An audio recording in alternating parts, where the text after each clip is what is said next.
আপনি কি? আমি পড়ি। এ বাসা তো দুজন ব্যাচেলার থাকে, কিন্তু পরি আসলো থেকে? আপনি কাকে চাচ্ছেন? আমি কাকে চাচ্ছি? আমি এই বিল্ডিং এর মালিক, মানে বাড়িওয়ালা। আমি বলতেছি, আমি একটা ব্যাচেলার ভাড়া দিছিলাম। এখানে মেয়ে মানুষ আসলো কিভাবে? আপনি কার সাথে আসছেন? যে আমি নাহিদের সাথে এসেছি। ওফ, নাহিদের এত বড় সাহস! আমার বাড়িতে একটা মেয়ে মানুষ নিয়ে আসছে, অথচ আমি জানি না। আমি এলাকার কমিশনার। আসলে ঘটনাটা হঠাৎ করে ঘটেছে তো, তাই কাউকে বলতে পারিনি। কি ঘটনা করছে? না মানে বিয়ে। কিসের বিয়ে? কার সাথে বিয়ে? সত্যি করে বলো, তুমি নাহিদের কি হও? না মানে আমাদের বিয়ে হয়েছে হঠাৎ করে পালিয়ে, তাই ও আমাকে এখানে নিয়ে এসেছে।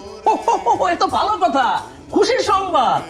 আমরাও পালিয়ে বিয়ে করেছিলার পালিয়ে বিয়ে করার মধ্যে কিন্তু একটা আলাদা মজা আছে। আচ্ছা ঠিক আছে, নাহিদ আসলে বলবা তোমাকে নিয়ে যেন আমার বাসায় যায়, আমি তোমাদেরকে মিষ্টি খাওয়াবো। জি জি অবশ্যই বলবো। বিয়ে শাদী আসলে এইভাবে হওয়াই ভালো, কোনো ঝুট ঝামেলা নাই।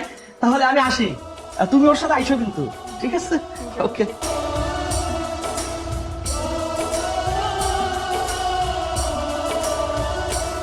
তোমাদের বাজারের ঝামেলা শেষ করলাম, আজকে ওকে আমি রান্না করে খাওয়াবো। না না, আপনি কেন করবেন? আমি রান্না করে দিচ্ছি। কিন্তু একটা ঘটনা ঘটে গেছে। কি হয়েছে? না ভাইয়া, মানে একটা ঝামেলা হয়েছে। এখন তুই শুনলে কি করবি ওটাই ভাবতেছি। এমনি তো ঝামেলার মধ্যে আছি, আর নতুন কি ঝামেলা আসবে? কি ঝামেলা বলতো? আর ওই যে বাড়িগুলো আছে না, বাড়িগুলো সব জানা গেছে।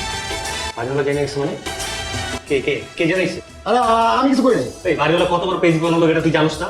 এখন এই ঘটনাটি পুরো এলাকার মধ্যে ছড়াবে।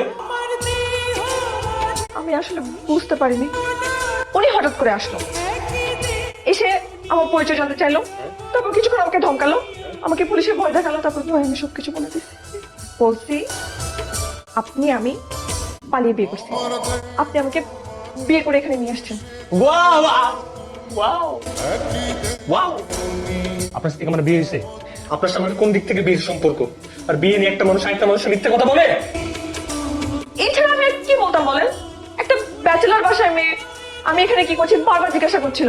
আর বিয়ের কথা না বললে তো উনি আমাকে একটা খারাপ মেয়ে ভাবতো, তাই না? সব দোষ তোর। সিনেমা দেখতেছি আমি, ভালো হইতেছে। বাবু আদা করতে বলছিল। চুপ থাকো।